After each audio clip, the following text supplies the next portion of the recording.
What are the characteristics of an entrepreneurial mindset? How can government and entrepreneurial ventures work together to address significant challenges facing us today?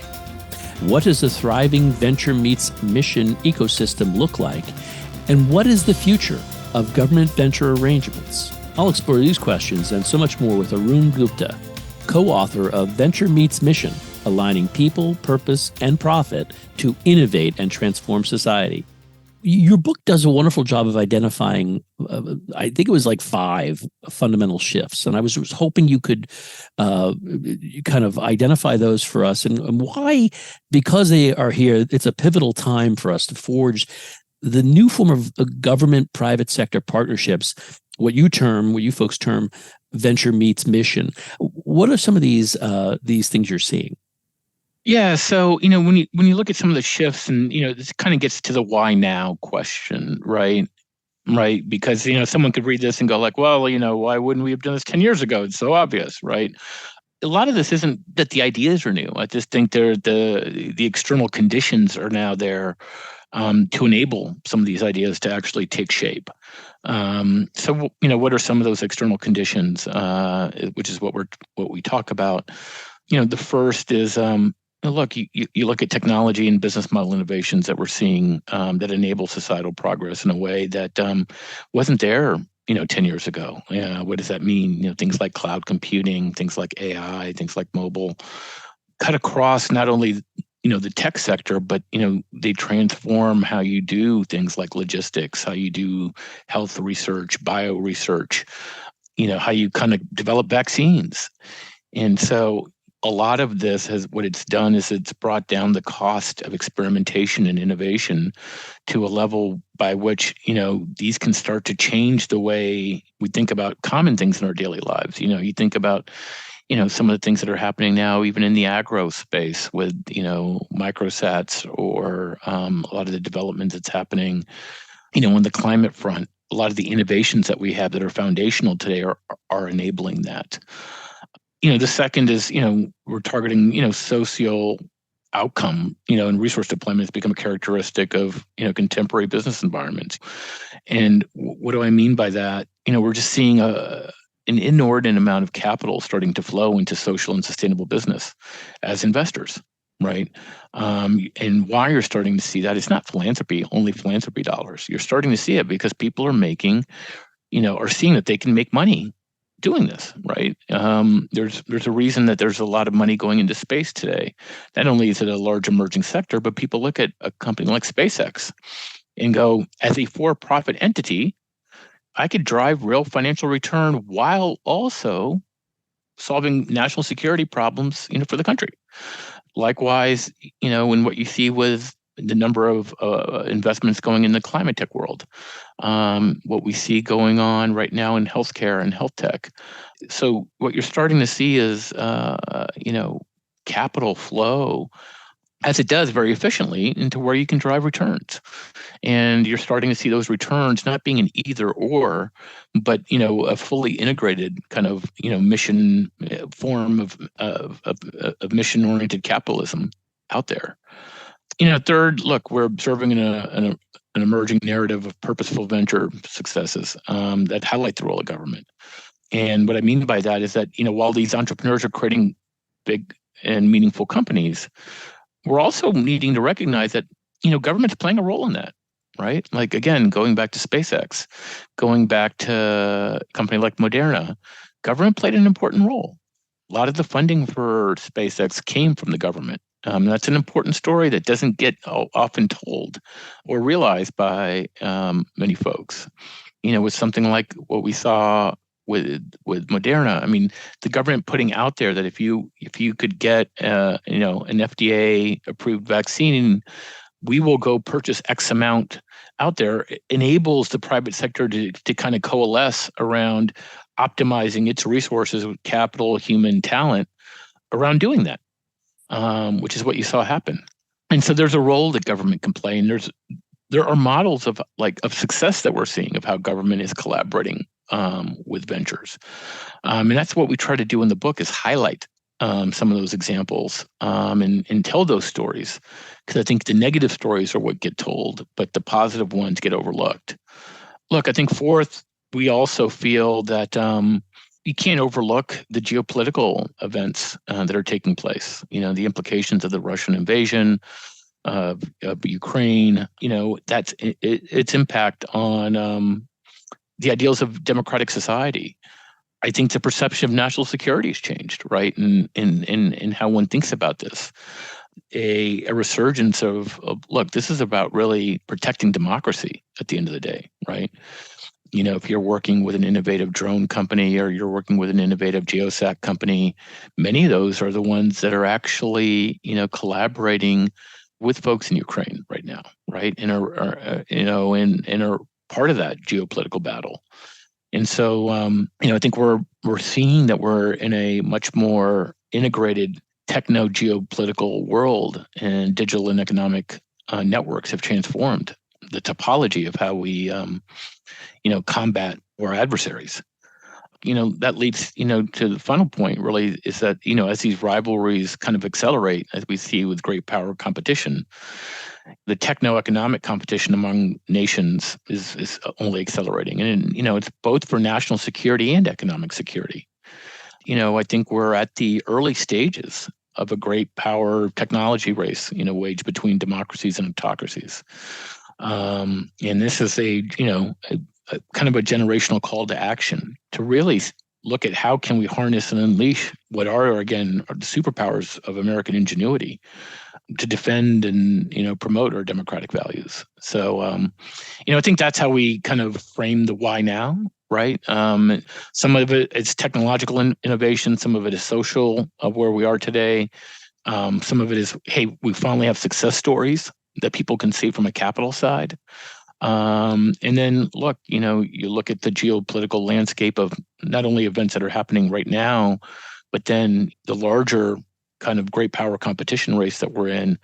And I think this is kind of creating a more galvanizing force of, how do we, think about collaboration across academic, government, and ventures in a more integrated fashion. Arun, government venture arrangements, why do they differ so much from, or how do they differ from traditional private-public partnerships that we've, are used to hearing about? Yeah, so public-private partnerships is as you highlighted, been around for some time, and one of the VCs around town in DC would say it's probably one of the most overused terms in Washington. But one of the implicit things in public-private partnerships is, when talking about the private partner, is usually that there are large companies. There are large companies that have meaningful resources, larger teams that have been around for some time. These aren't new ventures. These are companies that have past performance and history of collaborating. And, with that, when you think about the challenges that ventures face, it's very different, where they're operating in a much more resource constrained environment. Many of these may not even be fully funded. Many of them are looking for, important signals in contracts with government to be able to then get the next round of financing to show that, that there is product market fit, that this is the kind of market that, one should be continuing to invest in. They may not even have built out management teams in many cases. And more importantly, they may not be subscribing to just a playbook, because they're still willing to kind of, pivot and kind of get to the right outcome. And so I think the way government can collaborate with large companies can be more prescriptive, right? We need you to build A, B, and C, and that's what they go do. I think the way you collaborate with ventures, though, is to say, these are the outcomes we're looking for. Can you help us identify and build into those outcomes? And that really harnesses the entrepreneurial energy. And again, a couple of examples that we were using before, if you look at SpaceX, as you look at Moderna, are great examples of that, where government put out outcomes that they were looking for, and then the private sector, between capital, talent, et cetera, mobilized around that. But again, that's a different way of collaborating, right? It's a very different way of collaborating than you do when you're talking to, your large defense industrial base or your large corporations. Again, time is also an important construct here. If you're a large company, and a government contract shifts 1 year, you've got enough resources around you that you've built that into your model.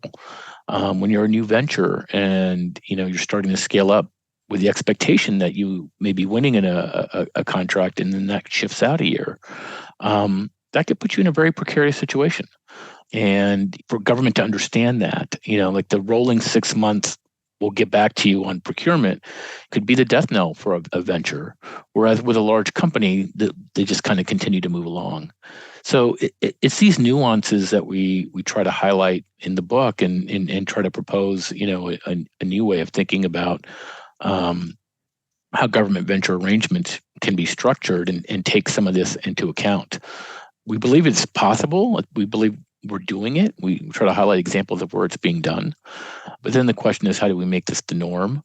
You're starting to see government, create more of these, what I will call front doors or bridges that can connect to the private sector. InQtel is a good example that we highlight in the book of doing that with the IC community, of really collaborating with the venture community and then identifying technologies based on needs inside of the intelligence community to bring that technology in. And, they do so not by necessarily giving more capital from an investment standpoint, but more so and more valuable by providing contracts. That revenue is more important if you're a venture-backed company than, just necessarily providing more capital. And, I think those kind of signals that government can provide are incredibly important. Those signals can mobilize then private capital to want to help come to the table to help solve these problems. You mentioned in the book, you and your co-authors talk about personalizing entrepreneurship and humanizing government. And it emphasizes that. Could you explain for us what you mean by this phrase and how, if done right, they can complement one another and build towards that effective government venture arrangement you talk about? Yes. So, look, I think the reason we talk about humanizing government is that, I think we've found ourselves in a multi-decade run where we just kind of are, it's very easy to disparage the black box that we call government. And when people say, we get it out of my life, I don't want government, et cetera, the obvious question, and we saw this in the class when I was teaching it, as you bring these government folks in, is like, well, what part of government are you referring to? Like, what don't you want part of? And that also, like, you need to break government down into its more molecular level, and that really is that it's really just it's a group of organizations and people within those organizations trying to do the best they can, and separating out civil servants from politicians, which I think is what most people associate government to be. But politicians, as we know, is again, a very small part of what government is. You look at whether it be my own lived experience through my father, but others that are going in and serving each day, they are going in with positive intent. And any organization, they're doing the best they can. That doesn't mean they always get it right. But in the private sector, we don't always get it right either. So I think humanizing that becomes really important, because I think it's hard to collaborate with an entity unless there's, again, this goes back to empathy. And that empathy, I believe, comes back down to people. So I think it's important to begin to humanize government in general. And then I think on the flip side, personalizing entrepreneurship is, again, not focused on the outcome of, which, again, can be conflated with the billionaire class, which is, a select handful of folks that are, part of that. But it's much more, personalizing it, that it's a really more, something much more, it's much deeper. It's a mindset, right? And really, I, would argue or contend that potentially it's what makes America so unique is the entrepreneurial spirit. Right. It is, if it call it a land of immigrants are entrepreneurs that have left their home to kind of come to a new land and create a better life and, and create a better future. That's a very entrepreneurial sentiment. Right. Again, I think is unique about the culture of America is our willingness to take risks, try things, fail, get back up and do it again.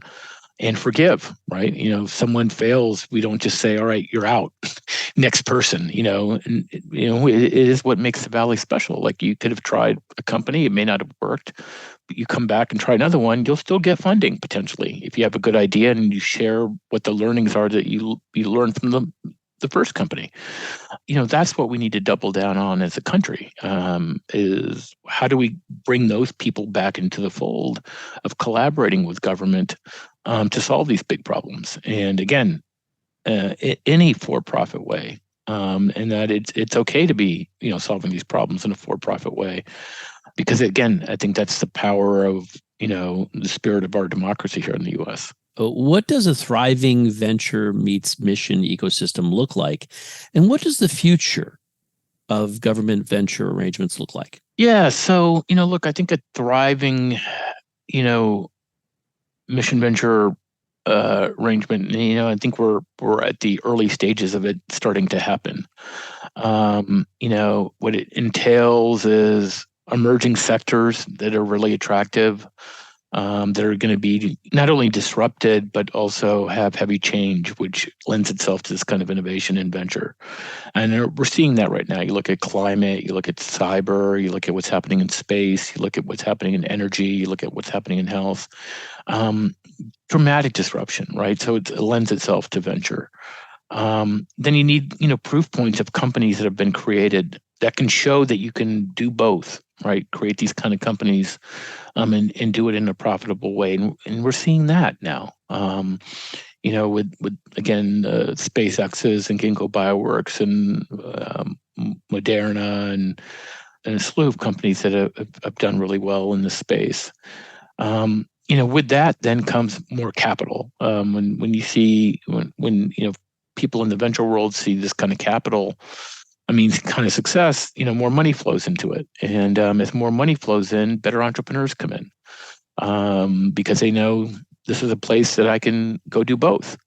As venture entrepreneurs come in, I think that's what brings the ecosystem together, right? It brings both the government ecosystem of wanting to collaborate with these kinds of entrepreneurs, because you have a more sophisticated group that probably have a shared vernacular, that have an empathy of how to collaborate with government in a more meaningful way. And you start building that ecosystem and investing in that ecosystem.